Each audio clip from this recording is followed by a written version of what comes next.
ብስራተ ኢትዮጵያ እንደምን ሰንብታችኋል ውድ የዝግጅት ተካፋዮች። ይህ በሳምንት አንድ ጊዜ እሁድ ብስራተ ኢትዮጵያ በሚል ርዕስ የሚቀርብላችሁ መርሃ ግብር ነው። ብስራተ ኢትዮጵያ በስነ ጽሑፍ ላይ ያተኩራል። ስነ ጽሑፍ በአንድ ሀገር በአንድ ወቅት የሚገኝ ትውልድን የታሪክ፣ የባህል፣ የአኗኗር ዘዴንና የስነ ልቦና ሂደትን በሚመለከት ስሜትን የሚያጋራ አንድን ህብረተሰብ ከትናንቱ ዛሬ ከዛሬ ደግሞ ነገ የተሻለ ሆኖ ይገኝ ዘንድ የማስተማሪያ መሳሪያ በመሆን በደራሲና በተደራሲ መሃል የሚገኝ ድልድይ ነው ማለት ይቻላል።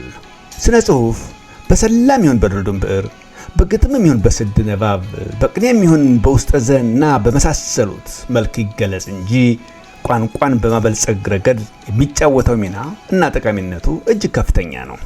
በመሆኑም የዚህ ዝግጅት ዋና ዓላማ ስነ ጽሑፍን ተጠቅሞ አገርንና ወገንን በቀና መንፈስ ማገልገል ይሆናል። እነሆ በአሁኑ ጊዜ ቀደም ሲል በገባሁት ቃል መሰረት የመጽሐፍ ትረካውን ይዤላችሁ ቀርቤያለሁ። ትረካው የሚያተኩረው የዚህ መርሃ ግብር አዘጋጅና አቅራቢ የደረሳቸው የግል የፈጠራ ስራዎቹ ላይ የተመሰረተ ይሆናል። አዎ፣ በተከታታይ የማቀርብላችሁን ሳምንታዊ ዝግጅት ብትከታተሉ ዕውቀት ትቀስሙበታላችሁ፣ ትዝናኑበታላችሁ፣ ታተርፉበታላችሁ የሚል ጽኑ እምነት አለኝ። ከእናንተ አልፎ ተርፎም ትርፉን ለወገኖቻችሁ ብታጋሩ ትርፋማ ያደርጋችኋልና ተጠቀሙበት እላለሁ። እግረ መንገዳችሁንም ውዴታችሁን ብታሳዩኝ፣ አስተያየታችሁንም ብትለግሱኝ ደስታውን አልችለውም። በዘመኑ ቋንቋ ኮሜንት፣ ላይክ፣ ሼር እና ሰብስክራይብ እንደማለት ነው። በዚህ መልክ ታሪኩን እየኮመኮምን አብረን እንደምንጓዝ ባለሙሉ ተስፋ ነኝ። ብስራተ ኢትዮጵያ ለሀገራችን ለወገናችንና ለመላው ዓለም ሰላምን ትመኛለች።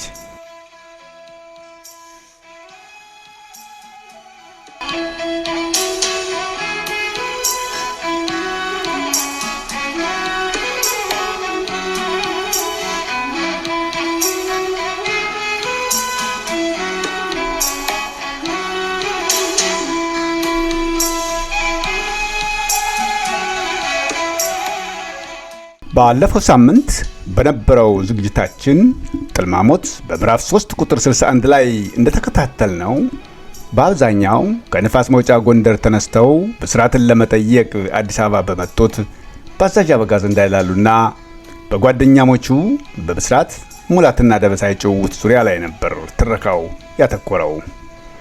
እርግጥ አዛዥ አበጋዝ ከዚህ ቀደም አዲስ አበባን አያውቋትም። ብስራት አዲስ አበባ ዩኒቨርሲቲ ለመግባት ከነፋስ መውጫ በተነሳበት ዕለትም ቢሆን አዛዥ አበጋዝ የሸኙት እስከ ጎንደር ብቻ ነበርና ከዛ ወዲህ ተገናኝተው አያውቁም ነበር። የብስራት መፈታት ያስደሰታቸውን ያህል በተቃራኒው መጥፎ ግር ጣለኝ የሚሉበትን አሳዛኝ ዜና መስማት ብቻም ሳይሆን ጦሱ አስፈርቷቸው ስጋት ላይ ወድቀዋል። አዎ፣ በሻምበል ደገፋ ጅማ አሟሟት ምስጢር የወዘወዛቸው አንሶ የአቶ ስብሃት ህልፈት ዜና ሲደገም የሶስቱ ጓደኛሞች ወደፊት ዕጣ ፋንታ ያለ ጥርጥር አደጋ ላይ ይወርቃል ሲሉ ደምድመዋል። ይህ በእንዲህ እንዳለ ደበሳይ የአዛዥ አበጋዝን ጭንቀት የገላገለ መስሎት መጥፎን ወሬ የጋትን ጭንቅላታቸውን ከምንበጠበጥ ለምን ወጣ ብለን ዞር ብለው አገራዊ ዘንድ አናሳያቸውም የሚል ሐሳብ አቅርቦ የአዛዥ አይሞከርም ባይነት ብቻም ሳይሆን እነሙላትም ሌላ ጊዜ ቢሆን ይሻላል በሚል ሐሳብ ይመስላል ለጊዜው ሐሳባቸውን በመደገፋቸው የቤት ሆነው ጭውውት ላይ ያሉ ነበር የዕለቱ ትረካ የተጠናቀቀው። በዛሬው ደግሞ ጥልማሞት ምዕራፍ 3 ቁጥር 62ን ይዛልን ብቅ ብላለች። በዚህ ዝግጅት አሁንም በአዛዥ አበጋዙ እንዳይላሉና በጓደኛሞቹ ዙሪያ ያለውን ቆይታ የምንመለከት ይሆናል። ትረካው ይቀጥላል።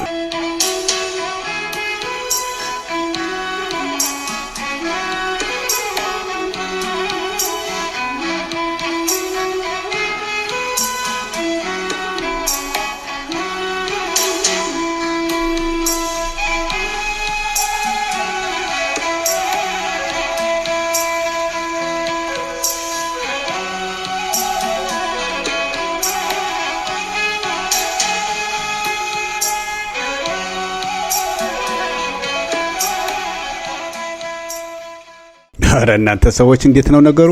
የእናንተውስ የእናንተ ነው። አባባ አዛዡን አፈናችሁ ልትገሉላችሁ ፈለጋችሁ እንዴ? ባይሆን ከተማው ደግሞ ምን እንደሚመስል እንኳ አናሳያቸውም ወይስ እንደበቀደሙ አሁንም ግግም ማለት ፈልጋችኋል? ትገርማላችሁ ሲል ደበሳ ጮህባቸው። ደስ ባይላቸውም እንዳለፈው ሁሉ አይሆንም ብለው መከራከር አልፈለጉም። ተወደደም ተጠላ ደበሳይ ባመጣው አዲስ ሐሳብ ብስራትና ሙላት መስማማት ነበረባቸው። አስፈላጊውን ዝግጅት አድርገው ከቤታቸው ወጡ። የተመረጠው ቦታ ካዛንቺስ ነበር። አራቱም በደበሳይ መኪና ታጭቀው የደበሳይን ጥርስ ግጥም የማያሰኝ ጨዋታ እየኮመኮሙ እስፍራው እንደደረሱ መኪናዋን ነዳጅ ማደያው አካባቢ ገትረዋት በእግራቸው ተንቀሳቀሱ። ከቀኑ 11 ሰዓት ተኩል ሆኗል። ዕለተ ቅዳሜ ለካዛንቺስ ከሁለት እጅግ ብርቅዬ የሳምንቱ የመጨረሻ ቀናት ውስጥ የመጀመሪያዋ ናት። ዳግመኛ የማትመለስ ይመስል ሰራተኛው ይረባረብባታል። በአብዛኛው በጊዜ ጎብኝቷት በጊዜ ወደ ቤቱ ለመመለስና በማግስቱ ወደ ቤተ ክርስቲያንም ሆነ እድር የመሄጃ ፕሮግራም ጋር ለመፋጠጥ በሚል ሰበብ በጥድፊያ የሚሳለምበት፣ አንድ ጊዜ ከገባበት ደግሞ እጅ ከወርች ቀፍዳ ከፕሮግራም ውጪ የምታደርግ፣ ከጉብል እስከ አዛውንት የምታስተናግድ የምታስደገድግና ልብ የምታዋልል ከብርቻቻ ሰፈር ናት። ገና በጊዜ ሞቅ ደመቅ ብላለች። እንኮይ የመሳሰሉ ኮረዳዎች ከዚህም ከዚያም በየመጠጥ ቤቶቹ በሮችና በረንዳዎች ሆን ብለው ውርውር ሞንደል ይላሉ። ፊታቸውን ያስመታሉ። እንቅስቃሴያቸውን በይፋ ጀምረዋል። እንኳንስ የላጤውን የባለትዳሩን ቀልብ ይፈታተናሉ። እንደ ቀልድ ገብተው እንደ ቀልድ ተቀርቅረው ከመቅረትም ባሻገር ትዳራቸውን የፈቱ፣ የመንግስት ገንዘብ አጉድለው ወህኒ የወረዱ፣ ቤት ንብረታቸውን ያጡ ቱባ ባለስልጣናትም ሆኑ አንቱ የተባሉ ሲራራ ነጋዴዎችና በስፍራቸው የተከበሩ አዛውንት ሰለባ የሆኑባት ያሸሸ ገዳሜ መንበርት ናት። ገና በሩቁ ይህንን ጉድ የተመለከቱት አዛዥ ኧረ አንተ ያለ መንጉድ ነው የዶላችሁ እናንተ ልጆች አሉ። አይናቸውን ማመን እያቃታቸው ያዩትን አይተው ነበር። ማናቸውም ብላሽ የሰጣቸው አልነበረም። ሰምተው እንዳልሰሙ ዝም አሏቸው። ጎበዝ አለ ደበሳይ። ውሃ ሲወስድ እያሳሳቀ ነው ይባላል። ለማንኛውም ጉዝጓዝ ብጤ ብንጎዘጉዝ ሳይሻል የሚቀር አይመስለኝም። ምን ይመስላችኋል? ሲል ሐሳብ አቀረበ። የተቀደሰ ሐሳብ ነው። በነካፍህ የመኪናውን ብቻም ሳይሆን የእግራችንን መሪ ላንተው ትተናል አለ ሙላት። ካልከም ቆንጆ ክትፎ ባለፈው የበላንበት ቤት እንዴት ነው? በስርዓት የወደደው ይመስለኛል አለ ደበሳይ። እናንተ ልጆች አብዳችኋል ልበል? እህል ባሳደገ ደመኛ ነው እንዴ? የእህልም ጥሩ አለው እኮ ምንድር ነው እንደ መጋዣ ከመብል ጋር ትግያ አሉ አዛዥ በተቃውሞ። እሳቸውን ከቁብ የቆጠራቸው አልነበረም። ሁሉም ምግብ ቤቱን ወዶታል። ወደዚያው አመሩ። አስተናጋጁ ወደ እነሱ እንደቀረበ ምን እንደሚያስፈልጋቸው ወይም ሜኒው እስከሚያቀርብላቸው እድል አልሰጡትም። ሌላው ቢቀር ምን እንዳላቸው እንኳን መጠየቅ ያባት ነው። እንደዛ አልነበረም የሆነው። ደበሳይ የማንንም ፈቃድ ሳይጠይቅ ከቁርጡም ከጥብሱም ከክትፎውም ይበቃል ብሎ የገመተውን በአይነት አዘዘ። የሚጠጣውንም ቢሆን እንደዛ። አዛዥ አበጋዝ እንዳይላሉ የደበሳይ የምግብ ትእዛዝ አስገረማቸው። የከተማ ሰው እንደው መቼም ይሆድን ከስብ ያውቅበታል።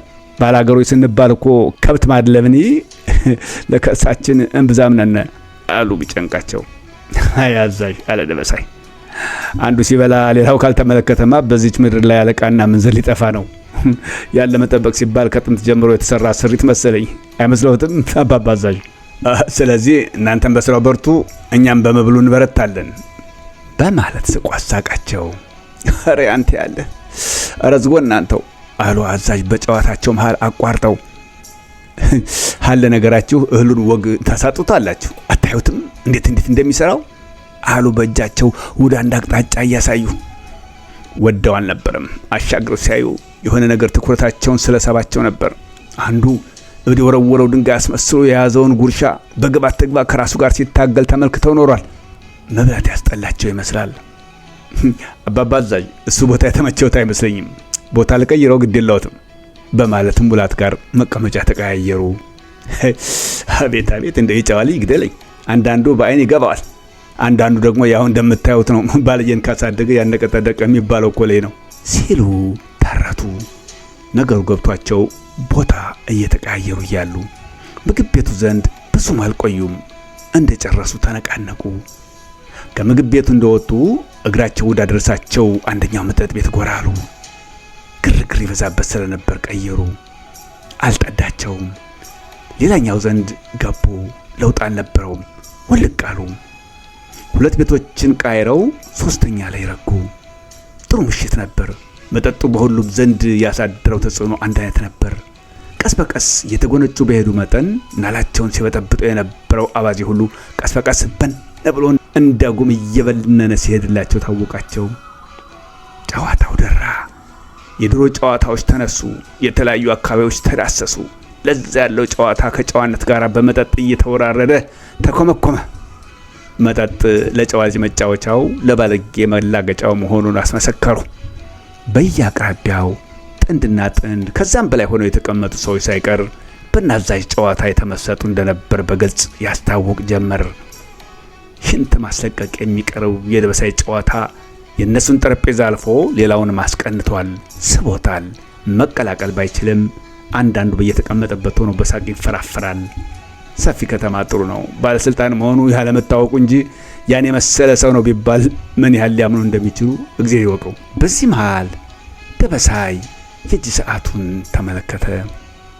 እኩለ ሌሊት ሊሆን ምንም ያህል አልቀረው። ደንገጥ ብሎ ቀና አለ። ማንም አላየውም። ሁሉንም ያዛዥ አበጋዝ ጨዋታ በተራው ስቦታል። ለሽንት ተነሳ። ያስተዋለው አልነበረም። አሰተን የሆነ ደበሱ ይናገር ብለው አዛዥ ለማስረጃነት ሊቆጥሩት ዘወር ሲሉ ደበሳይ በቦታው የለም። አጠገባቸው ሲያጡት ነበር ያለመኖሩን ያወቁት። ለሽንት እንደሚሆን ስላወቁ ደንታ አልሰጣቸውም። ጨዋታቸውን ቀጠሉ። ድጋሚ ያስታውሱት፣ በቦታው አልነበረም። ምን ነካው ይሄን ሰውዬ በሚል የመጠጥ ቤቱን ዙሪያ ገባ። በአይናቸው ቃኙት። ካሸሪዋ ዘንድ ሂሳብ ሲከፍል አዩት። ብስራትና ሙላት ሰዓታቸውን ተመለከቱ። 6 ሰዓት ማለፉ ነበር። ከዋሉ በእነሱ ቤት 4 ሰዓት የሆነም አልመሰላቸውም ነበር። መደናገጣቸውን ከፊታቸው አነበበው አዛዥ ከነ ምክንያቱ ጭምር። ይሄን እንግዲህ እናንተ ታውቃላችሁ። ቅድም ምን አላችሁና አሁን ሆዳችሁን ባርባር ሲላችሁ ትገኛላችሁ። ምድረ ነጎዴ ሁላ እንደዚህ እንደሆነ ወጥተናል። የማርያም ላይ ያውቅልናል። አዛዥ ሞቅ ብሏቸዋል። ደበሳይ ተመልሰው በመምጣት ተቀላቀላቸው። ምን ያለው ክፉ ሰው ነህ አንተ ወየ ህድዋ አይባልም በአገራችሁ ሰው ያስበን ማለትም እኮ አለ። አዛዥ እንደ መገሰጽ ቃጣቸው። እዚህ ላይ እውነት አለው አባባ አዛዥ አለ ደበሳይ በሳቅ በታጀበ አነጋገር። ልከተለው ቀርቶ ከነ መኖሬ እንኳ ከጉዳዩ የጣፈው ሰው አልነበረም። የእናንተን ባልንጀርነት እስከዚህ ድረስ ነው አባባ። በሽሙጥ አገላለጽ ጓደኞችን አመለከተባቸው። በመቀጠልም ማናቸውም ብትሆኑ መስፈርቱን አታሟሉም። ፈተና ቢሆን ኖሮ ወርቃችኋል። ጠላትን ቢሆን እኮ አስጠቅታችሁኛል። ቆፍጣና ጎንደር አባባ አዛዥ ብቻ ጀግና በማለት ጭራሽ ሳቅ በሳቅ አደረጋቸው። አንተን ተከራክሮ ማን ይችላል አሉ አዛዥ። የድሮ ልጅነት ዘመኑ ትዝ ያላቸው። ሰው እያደገ ሲሄድ እየጨመተ አይሄድም ትላላችሁ እናንተው። ወደነ ሙላት ዞረው ቀጠሉ። ልክ እኮ ጥንት እንደማቆ ሆኖ ነው ያገኘሁት። እንኳን በሱ ደረጃ ደርሶ ይቅርና ዛሬ ማንም ቂጡን ያልጠረገ ኩታራ ምድረ ምናምንቴ ቦላል የታጠቀና ገረዴ የቀጠረለት እኮ ነው የሚሰራውን የሚያሳጣው። እናንተ እንደው ለማናቸውም ዚያር ይስጥልኝ። እንግዲህ ወዲያ ይበቃናል፣ ተነሱ እንሂድ በማለት ብድግ አሉ። ሁሉም እሳቸውን ተከትሎ ብድግ ከማለትም ተያይዘው ከመጠጥ ቤት ወጡ።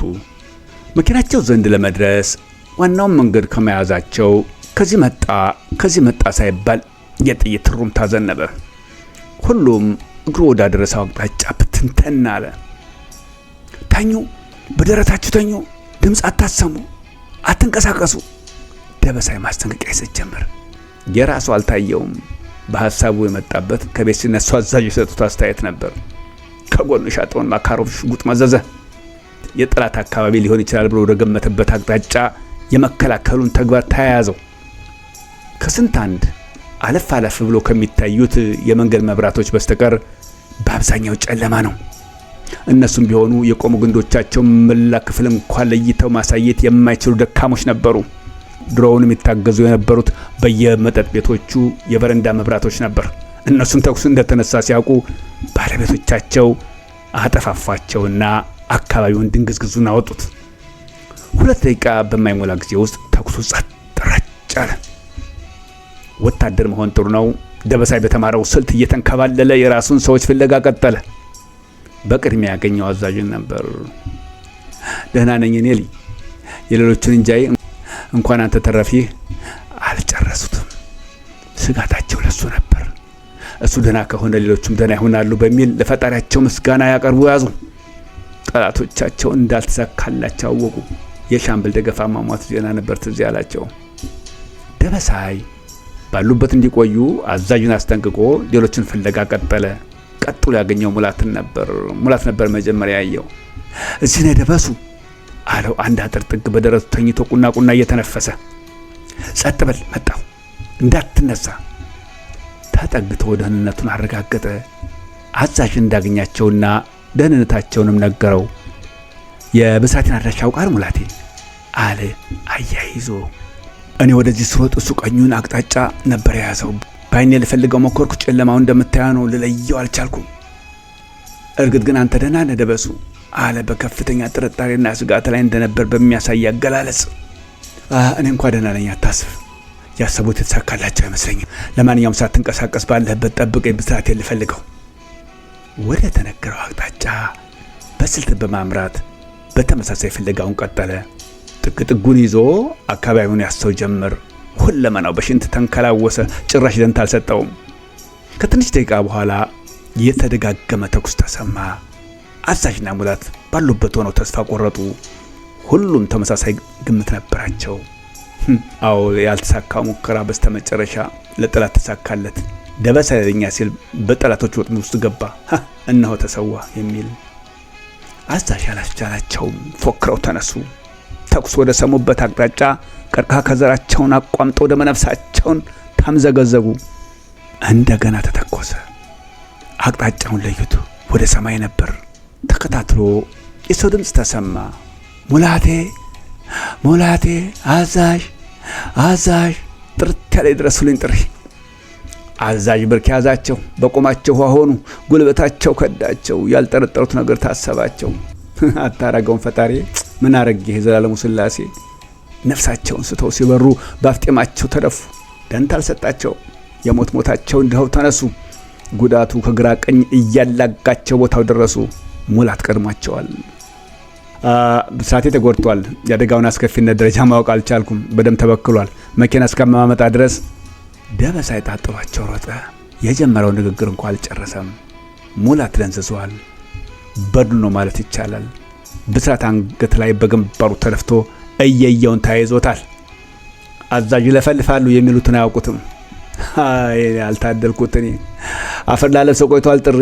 አንተ ጌታዬ ልይ እንዲህ ተመትራችሁ ታረፉ የናለቁ ዘር ምን ወሬ ጎንደር መለስ ብለኝ እንዲህ ጥቅ ትሰራኛለህ ብስራቴ። ምክራችን ሁላ አስተህ ቆይቶ ነው ብዬ አንተ ሆይ የማይሉት አልነበረም። ወደቀበት እሽከትር ይዞር ጀመር። አባባዛሽ አለሙላቴ የማንቋረር ድምጽ ሲሰማ ከብስራት አንገት ስር ደምብሮ እየተነሳ ነፍሷለች መሰል አላቸው። አዛዥ በርከክ ብለው ሲያዳምጡ እውነትም ትኩስ የታረደ ከብት ይመስል ያንቋራል። ለመጠጋት ያልፈረቱን ያህል በርከክ ብለው ሁለመናውን አዳመጡት። በሞትና በሕይወት መካከል እንደሆነ አወቁ። ነፍሱ ገና እንዳልወጣች ሲረዱ ተነስተው የደበሳዊ መምጫ አቅጣጫ ለማየት ድቅድቅ ጨለማው ላይ ያፈጠጡበት። አመት የፈጀ መሰላቸው። ሩስ ክትወጣለት ቆይቷል የሚጠብቀው። አንድ ካሚዮን ለማምጣት ይሄን ያህል ጊዜ ይፈጃል በሉ። ምን ያለው ክልፍልፍ ነው ሰውዬ። ጥንቱን ያን የመሰለ ሐሳብ ባላመጣ ይሄን የመሰለ አበሳ ባልተከተለ ጦሰኛ፣ የሰው ጦሰኛ፣ የሰው ምናውልሽ። ለሱ የተተከሰው ለጤነኛው ተረፈው። ለነገሩ ይሄን ሲያንሰን ነው። እንኳንስ ባላንጋራ ያለው ሰው ጦማዳሪ ኩሊስ ቢሆን በይሳሃ የለቀን ኑሯን። አይ ቀንና ለማወቅ እናንተ፣ አይ ሆዳምነት እናንተ። የቋጤ ባጡን እየለፈለፉ እያሉ ደበሳይ ከተፋለ። ወሸኔ ለይበል በል እንደሚሆን ደረግና በነፍሱ እንድረስለት ሩሃለይ። አዛዥ ሲሉት የነበሩትን ሁሉ ረስተው መለማመጥ ያዙ። በስርዓትን ይዘው ከመንቀሳቀሳቸው በፊት ሮንዶች ደርሰው ግርግር ፈጠሩ። ስልጣን ጥሩ ነው። ደበሳይ ማንነቱን አሳውቆና መታወቂያውን አሳይቶ ኃላፊነቱን ሙሉ በሙሉ እንደሚወስድ ካረጋገጠላቸው በኋላ ብስራትን ይዘው ወደ ጥቁር አንበሳ ሆስፒታል በረሩ። ይቀጥላል።